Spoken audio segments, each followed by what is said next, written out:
ใหม่สงคาเหมือนในค่ะเขาติมาเฮ็ดข้ามป้องโคในค่ะเนาะติดใจพักจังไหนโคเอาในค่ะเนาะบอกว่าเขากิ๊กพักจังหื้อในก็โคเอาโคได้อยู่ในค่ะเนาะกำในก็เขาก็ติมาเนาะแป้งมันไว้ในค่ะเนาะแป้งในก็ติเป็นแป้งทอดกรอบในค่ะเนาะแป้งโคในค่ะเดี๋ยวก็เขาก็ใส่หมักพริกปอมของค่ะเดี๋ยวก็ใส่เกลือนิดนึงในค่ะเขาก็จะเจอน้ำโซดากับ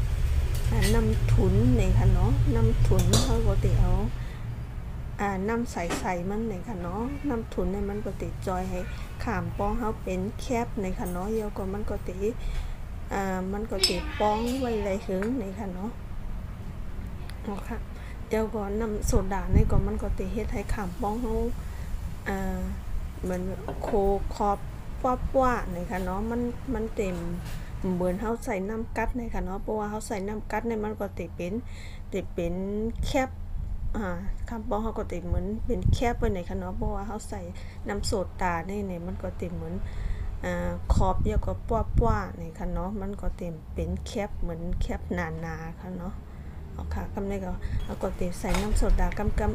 ำอิดก่อนในค่ะเนาะเพราะว่าใส่น้ำกับเหนียวกับขุ่นน้ำมันปลาลาวเป็ดในค่ะค่ะกำในเขาก็ค้นให้แป้งมันเข้ากันด้วยเลยค่ะ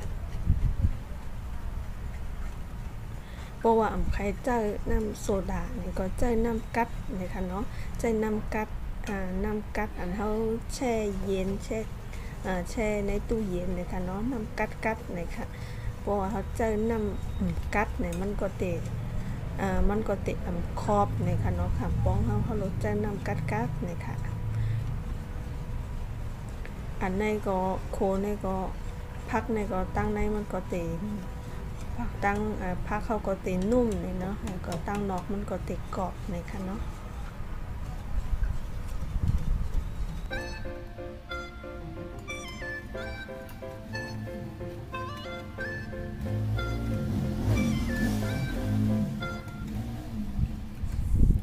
ค่ะกำในเขาคนเยอะกว่ากำในเขาก็มาเอาพักอันเขาเตะโค้งก็มาจุบในแป้งเขาเยอะก็มาโคใส่ในน้ำมันใหม่ๆเลยค่ะเนาะ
ค่ะในค่ะเนาะหน้าตามันก็จะเป็นเรื่องไหนในค่ะเนาะมันก็จะเป็นแคบหนาไว้ในค่ะเนาะแต่ว่ามันจะครอบหนาในค่ะเนาะ